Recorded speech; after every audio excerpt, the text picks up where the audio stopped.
Boa noite. Boa noite. Base da PM atacada a tiros na estrada do Boimirim, periferia da Zona Sul paulistana. Com a chuva, Sistema Cantareira registra a maior alta desde março do ano passado. Tensão na Ucrânia, 5 soldados mortos em 2 dias, apesar da trégua. Egito ataca posições do Estado Islâmico para vingar os 21 cristãos decapitados. Indignação mundial. O Papa Francisco, o Conselho de Segurança da ONU e o governo brasileiro condenam a selvageria. Blocos fazem a festa dos foliões em São Paulo. Hoje foi a vez do esfarrapado, o mais antigo da cidade.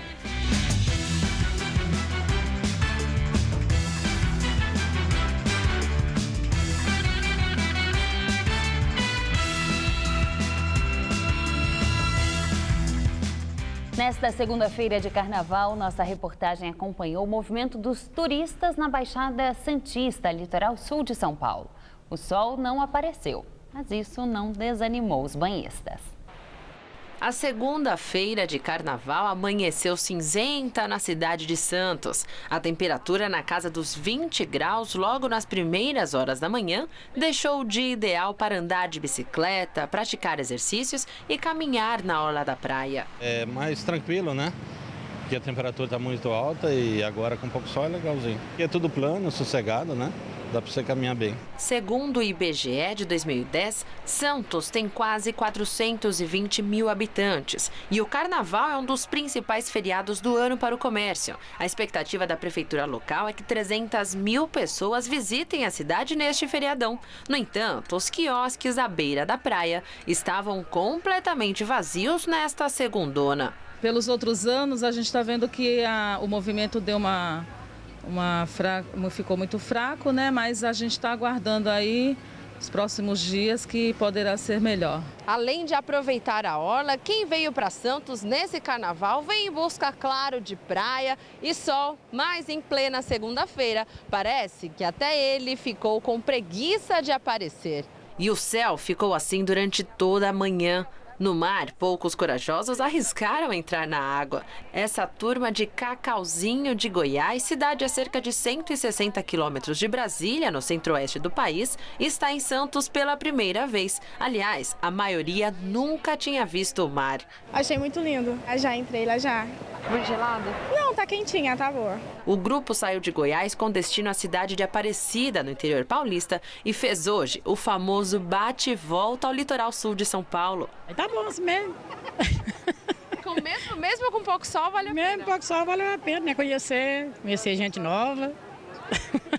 Nessa outra turma, metade do pessoal é de Presidente Prudente, cidade a 660 quilômetros da Baixada Santista. E mesmo com um tempo bem diferente do esperado, a animação é grande. Aproveitamos para visitar os parentes aqui em São Paulo e descemos um pouquinho para a praia. Por uma segunda de carnaval, nós esperávamos mais pessoas, né? Mas até que tá legal. Eu acho que após o almoço o pessoal vai descer um pouquinho para cá.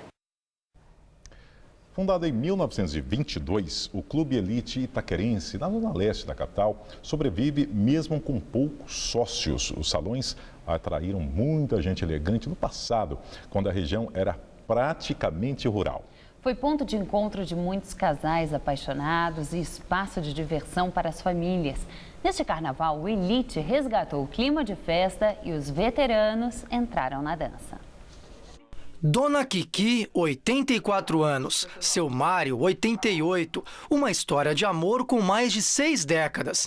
Eles têm 2 filhos e 2 netos. Durante a juventude, os finais de semana tinham o endereço certo, o Clube Elite Itaquerense. Tinha bastante bailes, pessoas que vinham, né? Formaturas. Hoje são todos jovens. Mas antigamente tinha os bailes mais frequentados pelas famílias. Bate uma saudade daqueles tempos? É saudoso, sim. O Elite foi cenário de momentos marcantes da família. O mais recente foi a festa de 80 anos de Dona Kiki. Ela se lembra com carinho do encontro com o cantor Aguinaldo Raiol, uma das muitas estrelas que passaram por lá. Roberto Carlos, Maria Alcina, Roberto Leal, Moacir Franco. A Sociedade Esportiva Itaquerense nasceu em 1922 como um time de futebol. O elenco nunca chegou à primeira divisão, mas brilhava nos campinhos de várzea. Hoje, a equipe de futebol de salão disputa até torneios internacionais. Um dos times das categorias nossas, que é infantil, já nos representou lá na França, levamos o título, né? Daqui desse clube já saiu vários craques. Um exemplo deles é o Kleber, que jogou no Corinthians, Santos, Internacional, é cria nossa, né? O César também, que jogou no São Caetano, jogou na Lazio. Nos anos 70 eram mais de 2.500 sócios, mas atualmente são cerca de 60 pagantes. O espaço sobrevive principalmente da locação para eventos. Hoje o Clube Elite se abriu para um divertido baile de carnaval. A matinê começou às 3 horas da tarde e atraiu principalmente jovens e crianças. Mas a dona Kiki, como boa foliã que é, também aproveitou para entrar na brincadeira. Além de se divertir como antigamente, ela também põe a mão na massa. São delas os hot dogs da cantina do clube. Dona Cecília é outra veterana. Ela também entrou na dança como nos velhos tempos. Os bailes eram maravilhosos. As crianças ficavam no patamar de cima com os colchões e os pais dançando, brincando. Eu conheci meu marido aqui. Me apaixonei. E com ele eu fiquei 53 anos. E a chuva afugenta foliões na Vila Madalena. As ruas já estavam praticamente vazias às 3 horas da madrugada de hoje. A festa na região costuma se estender até o amanhecer, o que causa reclamações de alguns comerciantes e moradores. O comando da Polícia Militar já havia informado que reforçaria o policiamento no bairro após flagrantes de consumo de drogas durante a madrugada de domingo. O programa Direção Segura realizou na tarde de hoje uma operação integrada para a fiscalização da lei seca na capital paulista. O objetivo das operações coordenadas pelo Detran de São Paulo desde 2013 é garantir a segurança dos foliões e reduzir os números de acidentes e mortes no trânsito em todo o estado. Entre a noite da última sexta-feira e a madrugada de domingo, o programa Direção Segura flagrou 56 motoristas sob efeito de álcool. Ao todo, foram aplicados 407 testes do bafômetro. Os condutores autuados por embriaguez ao volante terão de pagar multa de R$ 1.915 e vão responder a processo administrativo para a suspensão do direito de dirigir por 12 meses. O carro dela no local da operação é retido e só entregue para alguém habilitado e também em condições de direção, né? E também vai iniciar um processo junto ao Detran. Ela pode ser penalizada em ficar até 1 ano sem o direito de dirigir qualquer veículo. O rodízio de veículos na capital paulista está suspenso até quarta-feira, mas continua valendo a zona máxima de restrição à circulação de caminhões, ao fretamento e ao rodízio de caminhões. O rodízio para todos os veículos volta a valer na quinta-feira. Base da Polícia Militar é atacada a tiros na zona sul de São Paulo. O ataque aconteceu por volta das 11 horas da noite de ontem na estrada do M. Boimirim, do Jardim Ângela. Segundo a PM, 2 homens passaram de moto e dispararam contra a base do 37º Batalhão. Eles conseguiram fugir. Os tiros atingiram a porta e a janela da base, que são de vidro blindado, e também o muro do imóvel. Ninguém ficou ferido. Foi o segundo atentado ao mesmo local em pouco mais de 40 dias. Incêndio de grandes proporções destrói shopping no Rio de Janeiro. O fogo só foi controlado no meio da tarde.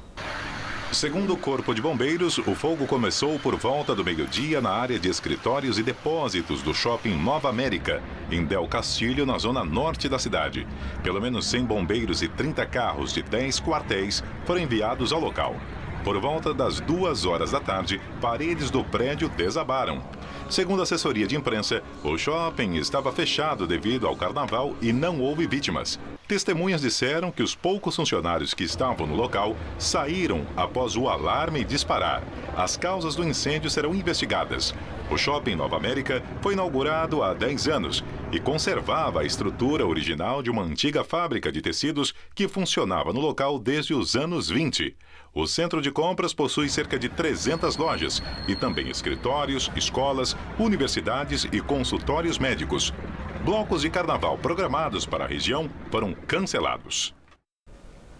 Os Estados Unidos relatam mais 15 ataques aéreos da coalizão contra alvos do Estado Islâmico na Síria e no Iraque. Os ataques foram feitos em caças e drones. Já o Egito bombardeia posições do Estado Islâmico na Líbia para vingar os 21 cristãos decapitados numa praia. Aviões de combate do Egito bombardearam acampamentos, locais de reunião e de treinamento e depósitos de armas do Estado Islâmico na Líbia. O parlamento da Líbia condenou os ataques, dizendo que eles violam a soberania do país. A Líbia está mergulhada no caos desde a queda de Muammar Gaddafi em 2011. A polícia e o exército não conseguem controlar as dezenas de milícias formadas por ex-rebeldes. O Cairo decretou 7 dias de luto nacional. Uma cerimônia fúnebre reuniu as famílias das vítimas na igreja ortodoxa copta da capital egípcia. A gravação, divulgada pelo Estado Islâmico, voltou a chocar o mundo pela barbárie. Com o título Uma Mensagem Assinada com Sangue para a Nação da Cruz, os jihadistas levam o grupo de cristãos por uma praia da Líbia e todos são colocados de joelhos. Um dos carrascos encapuzados fala em inglês para a câmera. Ele diz que a gravação é dedicada aos seguidores da hostil igreja egípcia. Os cristãos decapitados haviam sido sequestrados numa cidade litorânea há algumas semanas. Eles faziam parte dos milhares de egípcios que costumam cruzar a fronteira com a Líbia em busca de trabalho no país produtor de petróleo. Os presidentes egípcio Abdel Fattah al-Sisi e o francês François Hollande pediram uma reunião ao Conselho de Segurança da ONU e novas medidas para enfrentar o perigo que representa o Estado Islâmico. O Papa Francisco expressou profunda tristeza pelo assassinato dos cristãos coptas, afirmando que eles foram mortos pelo simples fato de serem cristãos. O Itamaraty divulgou nota em que condena o assassinato dos 21 cristãos egípcios decapitados pelo Estado Islâmico. O comunicado diz que a intolerância religiosa e o recurso à violência política merecem o mais veemente repúdio do governo e do povo brasileiro. Os 15 membros do Conselho de Segurança da ONU também condenaram as decapitações. O secretário-geral da organização, Ban Ki-moon, denunciou o que chamou de ato bárbaro e afirmou que o diálogo é a melhor possibilidade de ajudar a Líbia a superar a atual crise.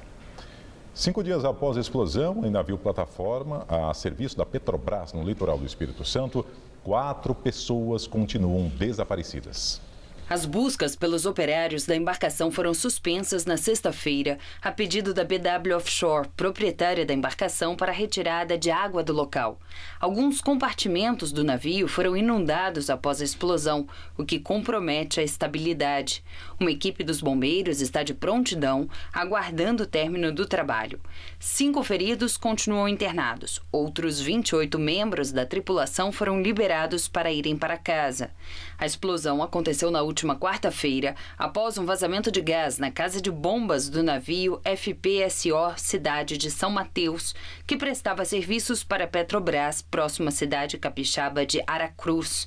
4 pessoas morreram. Levantamento do jornal Folha de São Paulo mostra que 17 dos 27 estados da federação fecharam o ano passado com as contas no vermelho, ou seja, as receitas foram insuficientes para cobrir despesas com pessoal, custeio administrativo, programas sociais e investimentos. Trata-se de algo inédito desde que a Lei de Responsabilidade Fiscal foi aprovada em 2000. Os maiores rombos foram registrados no Rio de Janeiro, Paraná e Pernambuco, comandados respectivamente pelo PMDB, PSDB e PSB, todos vitoriosos nas últimas eleições. Juntos, Rio e Paraná gastaram quase 2 bilhões de reais acima das receitas em 2014. Já os poucos estados superavitários foram São Paulo, Minas, Bahia, Rio Grande do Norte, Sergipe, Pará, Rondônia e Roraima. A segunda noite de desfiles do Grupo Especial Paulistano fez homenagens às mulheres de destaque no cenário artístico brasileiro. Também falou sobre a riqueza, o universo dos sonhos e os truques e jogatinas das cartas de baralho. A Acadêmicos do Tatuapé teve problemas e pode perder pontos devido ao atraso de 1 minuto na conclusão do desfile.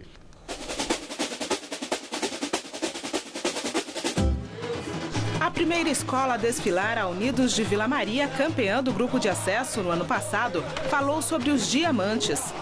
A comissão de frente chamou a atenção ao mostrar um confronto entre gangues rivais das décadas de 1920 e 1930, com direito a uma passista caracterizada de Marilyn Monroe. Já o Abre Alas apresentou o luxo do Taj Mahal.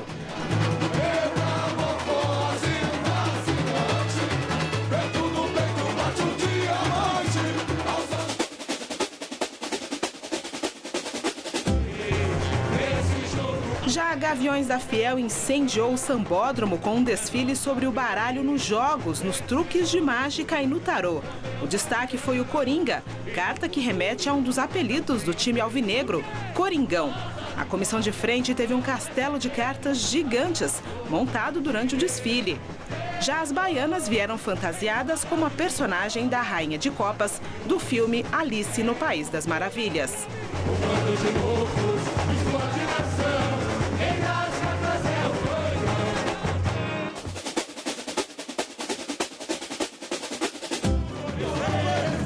Campeã dos últimos 3 carnavais, a Mocidade Alegre saiu em busca do tetracampeonato inédito com uma homenagem a Marília Pera.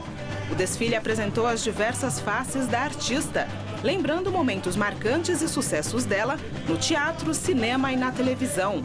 A atriz desfilou como destaque do último carro.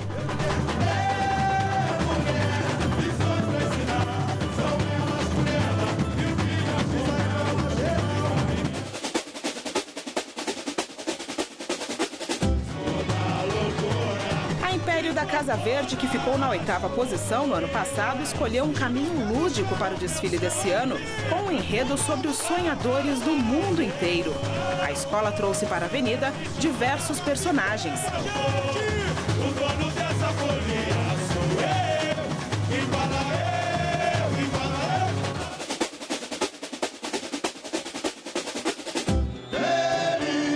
Ciclo do ouro ao funk e ostentação, a Acadêmicos do Tatuapé, escola do tradicional bairro da Zona Leste, mostrou a busca pelo metal nobre, símbolo da riqueza e ambição. O fim do desfile foi tenso, faltando apenas 3 minutos para acabar o tempo limite de 1 hora e 5 minutos, ainda havia uma ala, um carro alegórico, a bateria e o carro de som para saírem da avenida. Os integrantes tiveram que correr, mas a agremiação acabou atravessando os portões com o relógio marcando 1 hora e 6 minutos. A escola perde 1/10 para cada minuto a mais na avenida.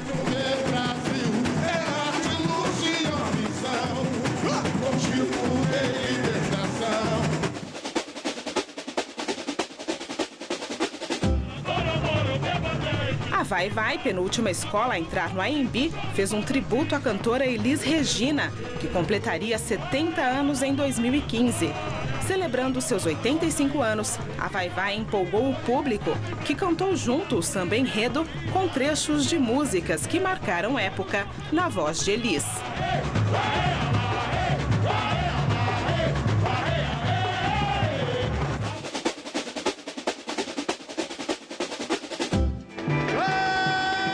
Última escola a desfilar, a X9 paulistana escolheu o tema Sambando na Chuva. As alegorias foram do Abre Alas sobre o dilúvio ao último carro sobre falta de água. A bateria, com 260 integrantes, homenageou o filme Cantando na Chuva, de 1952.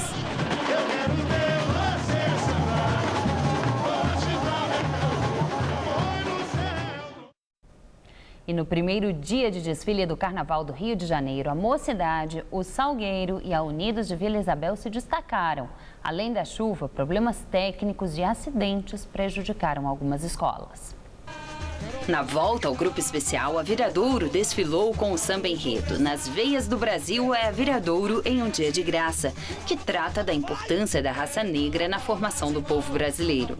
A escola sofreu com a chuva, que tirou um pouco da beleza das plumas de algumas fantasias e também com falhas no som. 2 somente nos 10 minutos iniciais. Os negros, trazidos lá do Aremar, vieram para espalhar. O quê?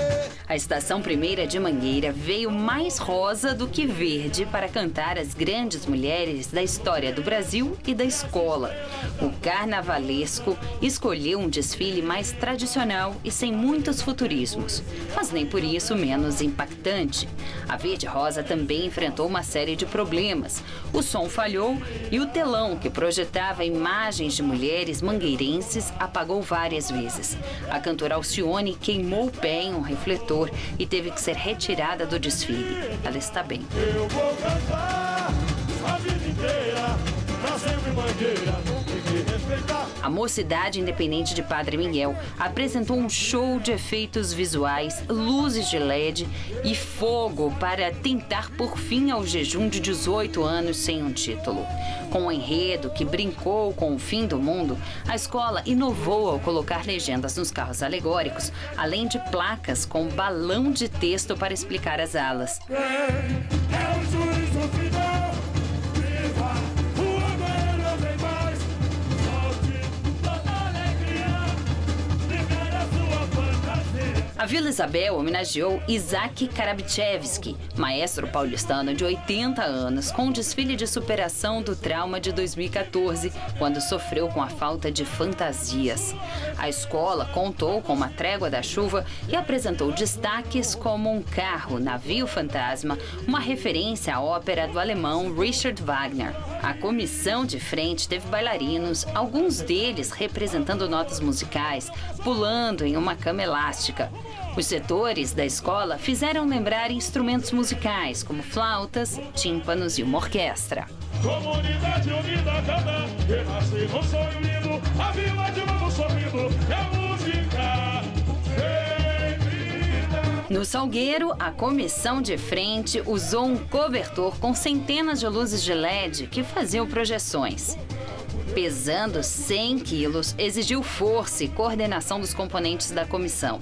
A bateria da escola trouxe ritmistas vestidos de chefes. Peço a Nossa Senhora, pra não deixar faltar, é divina, que delícia, toda pra saborear. Última escola a entrar na Sapucaí, a Grande Rio apostou no baralho. As alegorias não chegaram a impactar, mas a escola trouxe um bom samba enredo e fez um desfile colorido e divertido, repleto de truques e números circenses, terminando a apresentação dentro do tempo limite, sem contratempos. A comissão de frente veio com uma coreografia inspirada no universo de Alice no País das Maravilhas. Estrelas que guiam a luz do luar, além dos mistérios eu vou viajar, a água da terra eu vejo brotar, o fogo a todo mundo no amanhã. Com chuva acima da média esperada para o mês de fevereiro, o nível do sistema Cantareira aumenta. A última vez que o reservatório registrou chuva acima da média foi em março do ano passado. Hoje, o nível das represas do sistema Cantareira subiu 0,5 ponto percentual em relação ao índice registrado ontem, passando de 7,3% para 7,8% da capacidade, incluindo a segunda cota do volume morto. Este foi o 11º aumento seguido do Cantareira. Segundo a Sabesp, 2 fatores explicam as altas consecutivas do manancial. Isto porque, enquanto tem saído menos água dos reservatórios, cuja vazão vem sendo diminuída pela Sabesp, e as chuvas também têm sido mais generosas na região. Nos primeiros 16 dias de fevereiro, já choveu mais do que o esperado para o mês inteiro. No sistema Alto Tietê, o volume de água subiu de 14,1% para 14,6%. Dados da Sabesp mostram que os outros sistemas que abastecem a região metropolitana também tiveram aumento no volume. O sistema Guarapiranga está operando com 55,3%, alta de 0,1 ponto percentual. A semana começou com sol intercalado com períodos de chuva, que chegou a atingir forte alguns pontos da cidade de São Paulo. Com esse tempo instável, a temperatura ficou amena e não passou dos 26 graus. Amanhã, segundo os meteorologistas, haverá mudanças e muita chuva. Vamos ver em detalhes a previsão para o Brasil e estado de São Paulo com Mariana Armentano. Na maior parte do Brasil, a terça-feira será de calor e chuvas. Esse ar mais quente e úmido que predomina no país, somado a um novo sistema de baixa pressão que se forma no litoral paulista, forma um canal de umidade do norte ao sudeste do Brasil. Com isso, a chuva tende a ser mais forte em toda essa área escura do mapa, principalmente entre a região centro-oeste e o estado de São Paulo. E a terça-feira de carnaval promete chuvas intercaladas com sol em várias cidades, o que refresca e até anima mais a festa do Folião. A máxima vai aos 29 graus em Salvador, 30 graus em Recife e 31 na capital fluminense. Aqui em São Paulo, a terça-feira de carnaval será com muitas nuvens, mormaço e pancadas de chuva, principalmente à tarde e à noite em praticamente todo o estado. E atenção, a chuva pode vir em forma de temporais em alguns momentos, com raios e ventos fortes. As temperaturas caem um pouco mais em relação aos últimos dias. Em Ribeirão Preto, por exemplo, a mínima nessa madrugada será de 21 graus e a máxima à tarde na casa dos 26. No litoral, não vai dar praia, o dia fica chuvoso e a máxima não passa dos 24 graus em Ubatuba. E aqui na capital, a previsão também é de tempo fechado e temperaturas entre 18 e 24 graus. Eu volto daqui a pouco no Jornal da Gazeta, edição das 10.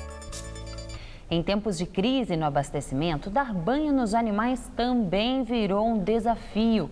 Muita gente se vira como pode para fazer a higiene do animal sem desperdiçar água. O racionamento mudou a rotina na casa da Renata. E quem também sofreu com a falta d'água por lá foi a Mayla. Agora a gente está dando banho no pet shop, 1 ou 2 vezes por semana.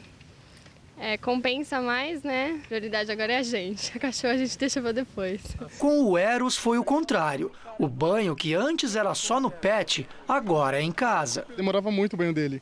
Demorava quase 40 minutos só lavando. Aí agora eu tô dando banho em casa, onde eu gasto 10 minutos, o banho todo. Controlo bem mais fácil. Lá, entre molhar, passar shampoo e tirar o shampoo dá 10 minutos. O dono precisa ficar atento. Reduzir a frequência do banho pode ser a primeira medida. Tomando menos banho. De quanto em quanto tempo? 1 vez por semana. E antes era quanto? 2, às vezes 3. O veterinário Marcelo Conte explica que outros cuidados em casa podem ser tomados. Por exemplo, evitar ao máximo o uso da mangueira. Abre a torneira, molha o animal, fecha a torneira, passa o sabão, esfrega o animal, deixa até essa espuma agir aí por uns 5 minutos. Depois abre de novo a torneira e enxágua totalmente o corpo do animal. Com esse procedimento, a gente consegue economizar aí de 5 a 10 litros de água ou de 10 a 15 litros de água aí por banho. Já é uma economia bem considerável. Uma boa solução para economizar água em casa é o banho a seco. Para isso, o proprietário vai precisar utilizar esse gel higienizador que vende em qualquer pet shop, custa mais ou menos de 15 a 20 reais. E o doutor Marcelo estava explicando para a gente como é que funciona esse banho a seco, doutor. Pega uma gaze úmida, coloca o produto, passa no corpo, pata, barriga, corpo, e depois uma outra seca você tira o excesso. Só evitar a região da cabeça por causa dos olhos. Nesses tempos aí de crise eu acho que ajuda bastante. O animal fica cheiroso, né? É perfumado e o efeito é o mesmo. A recomendação é usar o produto 1 vez por semana e intercalar com um banho molhado. Assim, a água só será usada a cada 15 dias. No caso da Holly, o banho continua semanal. O que mudou foi que, no caso dela, chuveiro nunca mais. Aí agora a gente usa um balde, bem menos água, um balde é o suficiente para poder dar o banho nela. Empresário do Bexiga, na região central de São Paulo, constrói casa inusitada no terreno da empresa e desperta a atenção de visitantes e moradores do bairro. Ele reproduziu na cobertura do prédio de vidro a fachada de uma casa no estilo da arquitetura das antigas residências da capital. Domingo nós fomos no samba no Bexiga. Quem passa apressado pela rua 13 de Maio, no Bexiga, não percebe. Mas basta dar uma olhadinha pro outro lado da rua para ver a mais nova réplica do bairro. Eu nunca tinha visto. Passa aqui rápido e a gente nem tem tempo para olhar pro lado. Achei estranho, né? Meio estranho. Eu acho lindo. E aqueles detalhes dos leões ali em cima, eu acho muito bonito. A ideia de reservar um cantinho do prédio comercial de 5 andares para resgatar um pouco da arquitetura antiga do bairro foi do Miguel. Essa ideia veio de uma casa que todos conhecem, que é aquela Casa das Rosas, na Avenida Paulista. Então ali tem o contraste, o respeito ao antigo, que eram as casas da época, e atrás fizeram um prédio hipermoderno e espelhado. A gente fez um estudo dos imóveis da região, como era a arquitetura, as cores, tamanho, tudo direitinho, e nós fomos comprando material de demolição de algumas casas de perto. A reprodução da casa de 1920 é fiel. Todos os elementos da fachada foram garimpados em demolições. As janelas e portas de madeira, os elementos religiosos tradicionais nas residências do Bexiga, os portões da garagem e até a fechadura. O brasão adaptado com a letra M da família Miguel, as cores fabricadas especialmente para a pintura da casa e as telhas feitas quase 100 anos atrás, tudo está lá.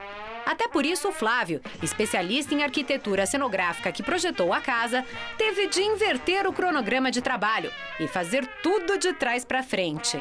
O desafio, assim, é você conseguir localizar elementos arquitetônicos originais e fazer com que eles se encaixem, dando a impressão de que a casa foi construída assim, que a gente trouxe uma casa inteira aqui para cima. E não se engane, até os detalhes que estão escondidos aqui nessa obra são originais. Essa parede aqui, por exemplo, foi toda feita com tijolos recuperados de demolições. E tá aqui, ó, um detalhe de 1920, deixado à mostra pelo arquiteto para comprovar. Outro especialista que entrou de cabeça e com mais 30 alunos na ideia do Miguel foi o Marco.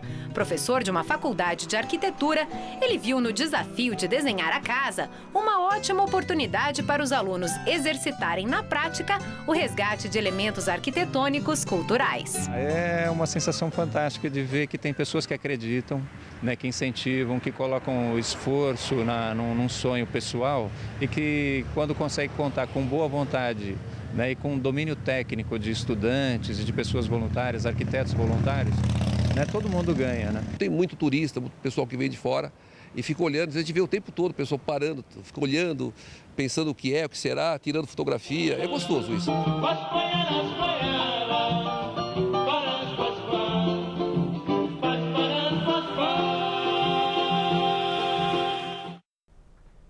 E agora as notícias do esporte com Laerte Vieira e Celso Cardoso.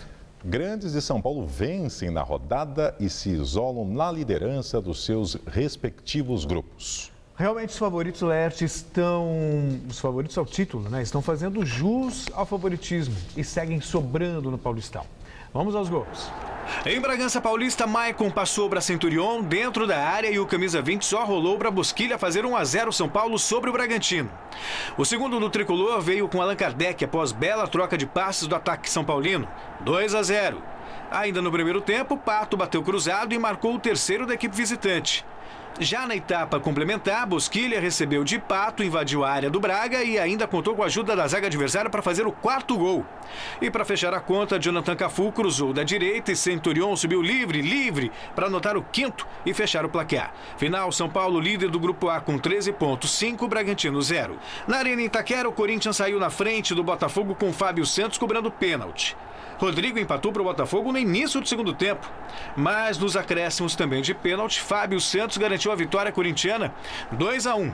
Em Sorocaba, Dudu marcou o único gol da vitória do Palmeiras sobre o São Bento, 1-0 placar final. Mesmo placar da vitória do Santos sobre o São Bernardo em São Bernardo do Campo. David Braz fez o único gol da partida. Com o resultado, o Peixe chegou aos 11 pontos e segue mais líder do que nunca no Grupo D. E a bola rolou também pelos estaduais Mineiro e Gaúcho. Em Porto Alegre, o Grêmio perdeu do Veranópolis por 1-0 e o técnico Luiz Felipe Scolari abandonou o banco de reservas antes de o jogo terminar. Já o Internacional se deu bem em Caxias do Sul. Em Minas, o Atlético Mineiro entrou em campo e venceu o Democrata de Governador Valadares. Veja os gols. O Atlético Mineiro recebeu o Democrata no Independência e mostrou entrosamento entre os atacantes. Depois de bela troca de passes entre Maxwell e Pedro Botelho, Dátulo chutou rasteiro para abrir o placar. 1-0 Galo. Na etapa final, o argentino colocou a bola na cabeça de Luan, que aumentou a vantagem no Horto. 2-0 Atlético. No finalzinho da partida, aos 43, João Paulo driblou o goleiro Vitor e fez o gol de honra da Pantera. E terminou assim, Atlético Mineiro 2, Democrata 1. No Rio Grande do Sul, o Internacional visitou o Caxias e abriu o marcador após cobrança de falta de Cláudio Vinck, aos 41 do primeiro tempo, 1-0 Colorado. Na etapa final, o zagueiro Hever se atrapalhou para afastar o cruzamento e tocou a bola com a mão. Pênalti para o Caxias, convertido por Rodrigo Arroz. 1-1, tudo igual no centenário.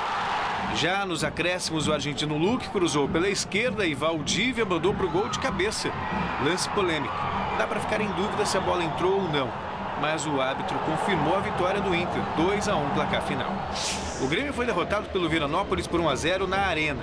Gol de David Denner aos 21 do primeiro tempo, para desgosto de Filipão, que abandonou o campo antes do final da partida. Eu me expulsei. Mais vergonha do que isso é impossível passar. A equipe não apresenta nada daquilo que a gente faz no treinamento e não adianta ficar enganando a torcida do Grêmio, ficar fazendo o quê? Não tinha mais o que fazer, vim embora para o vestiário, acabou o assunto. Não criamos nada, não fizemos nada. Os times adversários vêm aqui, tomam conta do jogo, não aproximamos. Então, o que adianta ficar ali gritando?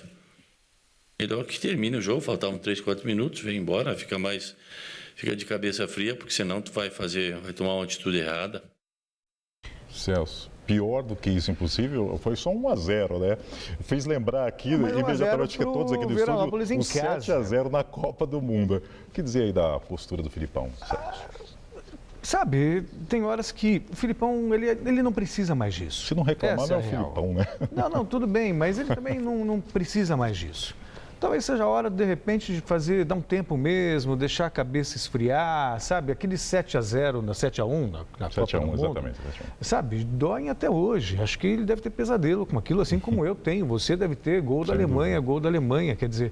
E, de repente, ele aceitou trabalhar no Grêmio de uma maneira até muito precoce, nem tinha estreado a Copa do Mundo. Talvez ele imaginou que pudesse dar a volta por cima num clube que é a casa dele, mas as coisas também não estão funcionando para o Filipão no Grêmio, que ele tanto gosta.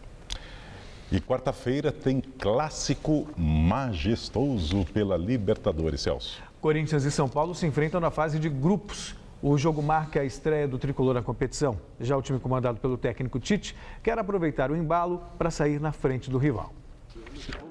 Se para o São Paulo a partida da próxima quarta-feira vai valer como estreia de Libertadores, para o Corinthians não. Até porque a equipe de Tite já participou da pré-Libertadores, entrando em campo 2 vezes. O que no começo da temporada parecia um problema, hoje pode ser considerado até uma pequena vantagem para o time alvinegro.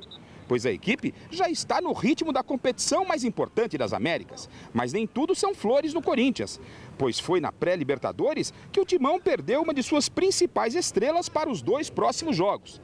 O atacante Guerreiro, que foi expulso na partida contra o Once Caldas em São Paulo, está suspenso do compromisso contra o Tricolor e também da próxima partida contra o São Lourenço em Buenos Aires. Sem Guerreiro, inicialmente Tite tem 2 opções para o ataque: manter Danilo, que já está entrosado com o time, ou então apostar na experiência e no faro de gol do recém-chegado Wagner Love. No treinamento dessa tarde, o que se viu foi Danilo no time titular na primeira parte do trabalho e Wagner Love na segunda. Ou seja, a equipe para quarta-feira ainda está indefinida. O time só deve ser divulgado quarta-feira, momentos antes da partida. A dúvida está no ataque entre Danilo ou Wagner Love. E fica claro que o técnico Tite, amanhã, por comandar um treinamento fechado, vai guardar a escalação do Timão às 7 chaves. Ou seja, vale tudo na véspera de estrear na Copa Libertadores contra um de seus maiores rivais. Celso, o fato do Corinthians jogar em casa leva aí uma ligeira vantagem em relação ao São Paulo? Um fato de jogar em casa e outro fator importante, foi melhor testado na temporada.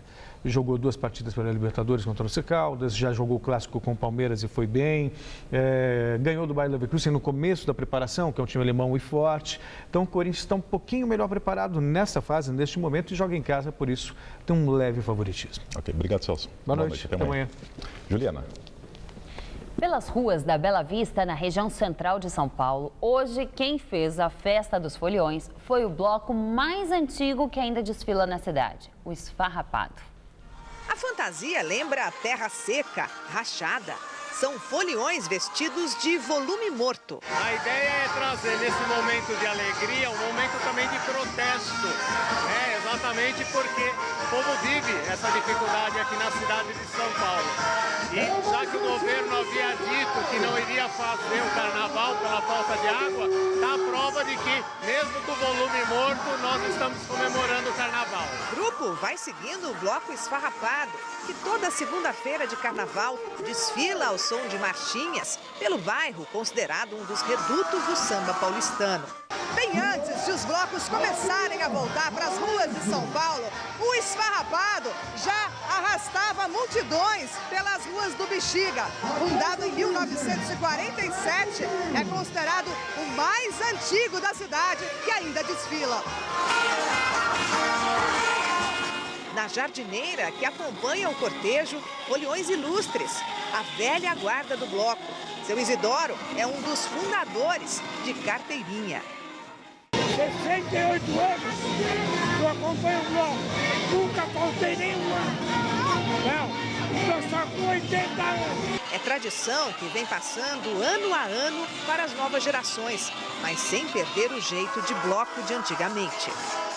É família, criançada, é muito legal. É super tradicional, por isso que a gente viu na internet e estamos aqui. Não tem segredo, não tem receita, basta apenas entender o que é evidente. Aqui todo mundo vem do jeito que quer. Ninguém vai pagar nada, ninguém vai ficar preso a cordas. Você vem do jeito que quiser e todo mundo é bem recebido. Carnaval do povo. E o nosso bloco é o carnaval, além de ser do povo, é o bloco da família.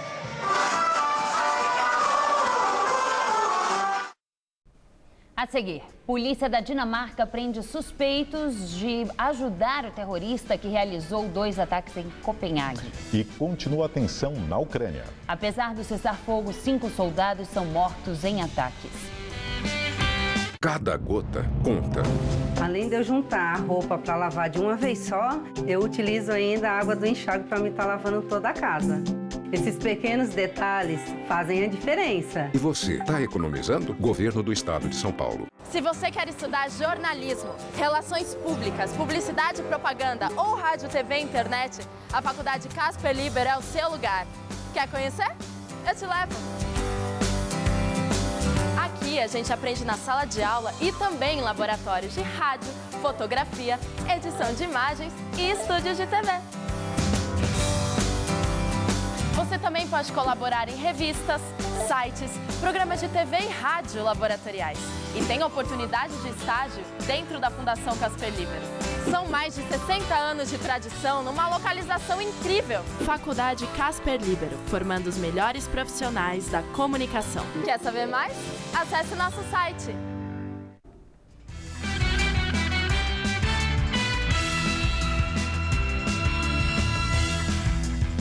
Neste domingo, em sua conta na rede social Twitter, o ex-presidente do Supremo Tribunal Federal, Joaquim Barbosa, defendeu a demissão do ministro da Justiça, José Eduardo Cardoso.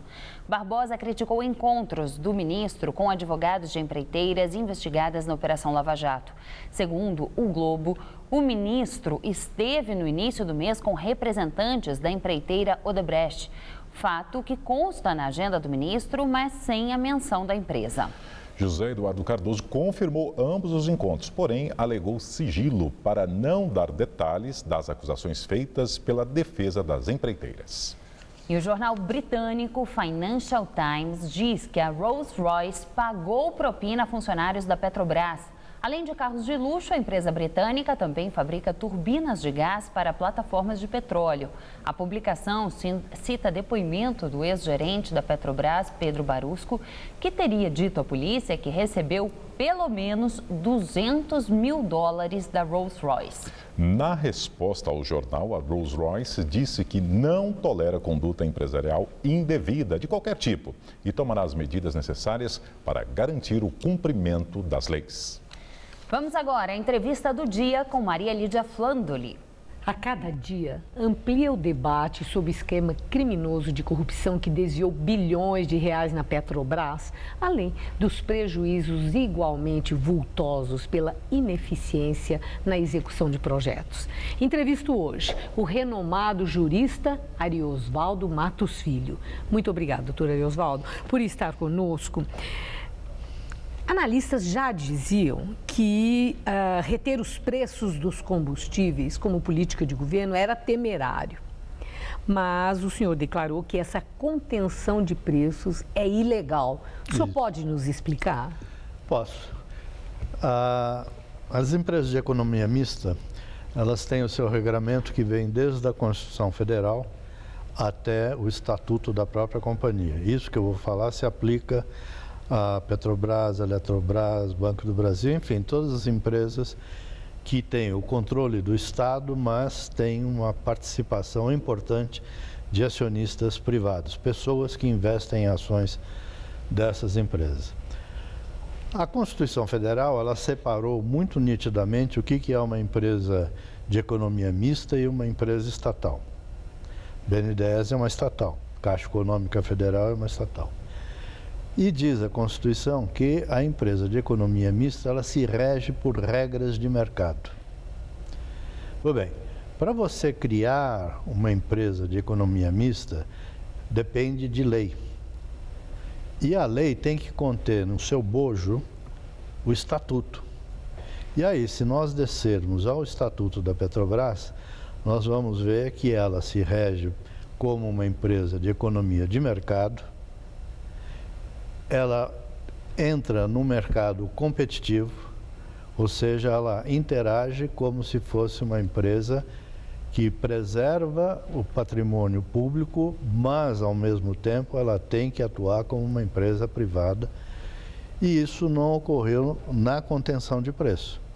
Ou seja, na contenção de preço, quer da Petrobras, quer da Eletrobras, ambas as empresas, por intermédio de seu acionista controlador, que é o Tesouro Nacional, passaram a fazer políticas públicas através de controle de preços. Mas como a acionista majoritária, a União não tem essa prerrogativa? Não, porque aí nós caímos na lei da sociedade por ações. E a sociedade por ações diz que o acionista controlador de uma empresa de economia mista tem os mesmos deveres que o acionista controlador de qualquer outra empresa, ressalvada matéria de interesse público. O que é interesse público? Interesse público não é a vontade do governante de plantão. Conter a inflação não é interesse público? Não, porque aí nós vamos ter que voltar para a Constituição, cujo vai dizer que o interesse público vai constar da lei que autorizou a criação daquela empresa e vai constar do seu estatuto social. Ou seja, para que isso? Para não enganar o acionista privado. E não foi isso que aconteceu. Ou seja, a lei que criou a Petrobras, a lei que consta da criação do Conselho Nacional de Petróleo, que revogou a lei 2000 e tanto do passado que criou a Petrobras, e o Estatuto Social da Petrobras diz que ela é uma empresa que se rege como uma economia de mercado. Agora, uma outra indagação.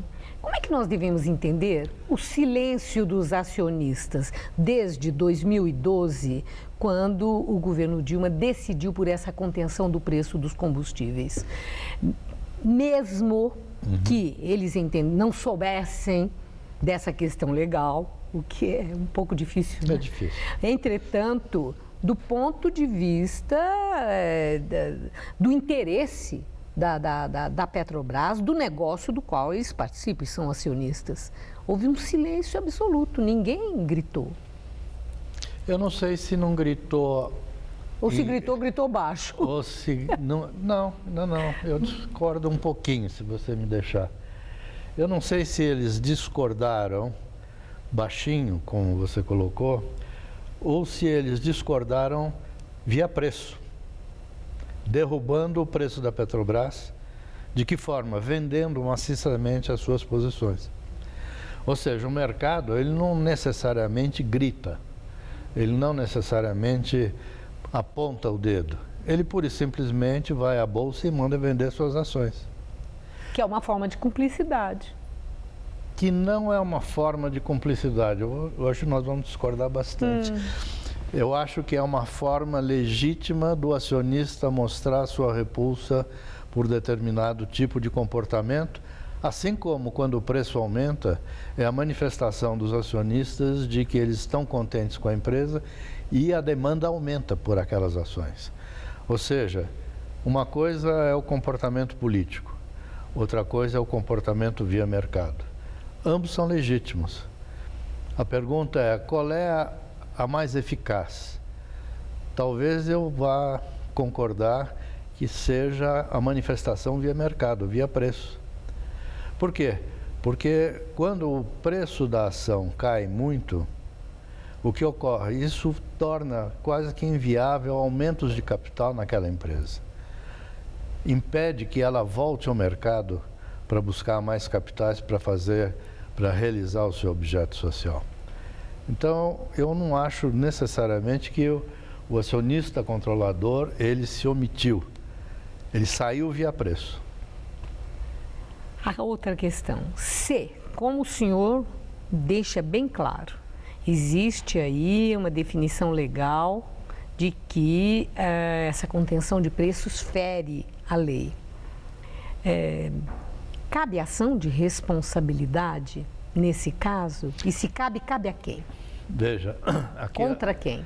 Até agora nós estamos conversando sobre a responsabilidade do acionista controlador Tesouro Nacional. Tá?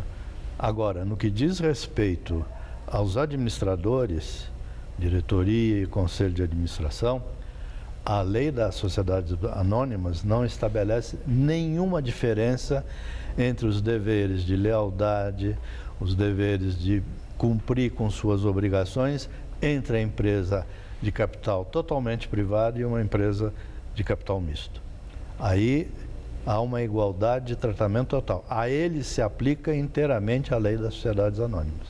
E nesse caso, a presidente Dilma poderia ser atingida pessoalmente como presidente do conselho que ela foi, época em que essa decisão, né, foi tomada, ou como presidente da República? Não, presidente da República não, porque quem vota é o Tesouro. A não ser que se comprove que ela deu ordem para o Tesouro foi à Assembleia da Petrobras e a Petrobras recebeu a ordem de segurar o preço. Agora, enquanto membro, naquele período em que ela foi presidente do Conselho de Administração, aí a responsabilidade como qualquer conselheiro ou como qualquer diretor. Aí tem que se voltar ao Estatuto Social da Petrobras para ver quais são os direitos de ambos, administradores, membros do conselho e diretoria. A última questão, e quem pode entrar com essa ação de responsabilidade? Qualquer acionista que se sinta prejudicado, certo? E que tenha bons motivos, bons elementos para comprovar que houve falta do dever de lealdade para com a empresa, houve decisão em conflito de interesse, enfim, aí é a aplicação direta da lei das sociedades anônimas. Eu agradeço muito ao senhor por seus esclarecimentos. Muito obrigado. Uma boa noite, doutor Ari Osvaldo. O frágil cessar-fogo no leste da Ucrânia é ameaçado por ataques em cidade-chave. Pelo menos 5 soldados morreram em menos de 2 dias de trégua. As bombas ainda explodem em Debaltsev, cidade localizada entre Lugansk e Donetsk, dominada pelos separatistas pró-Moscou. O governo de Kiev acusou os rebeldes de quebrar a trégua em diversos pontos e repetidas vezes, e afirmou que não vai retirar as armas pesadas da linha de frente até que haja trégua total. O ministro de Defesa da autoproclamada República Popular de Donetsk acusou as tropas ucranianas de não respeitarem o cessar-fogo.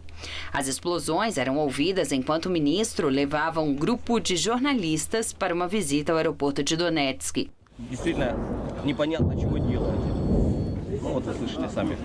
A instalação, inaugurada em 2012, foi totalmente destruída em meses de bombardeios.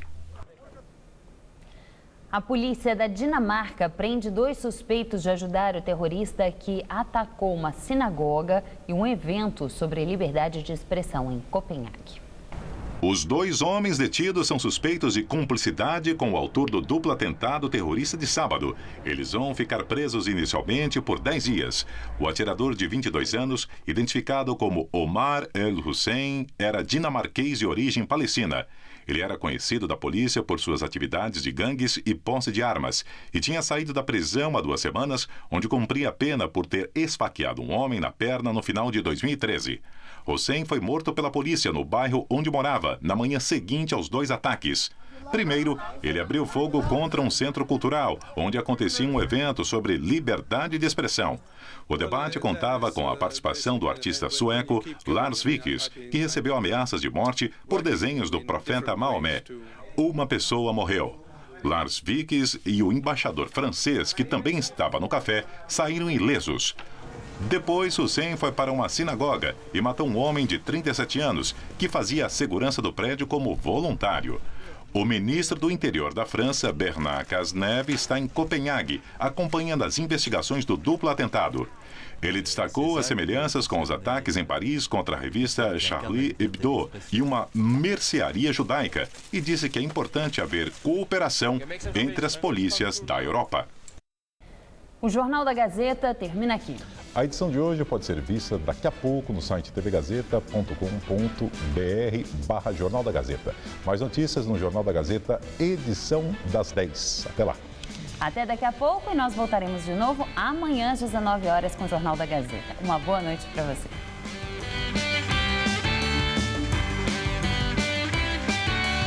Hoje, 10h30 da noite, o Todo Seu traz um musical inspirado na São Paulo da década de 20.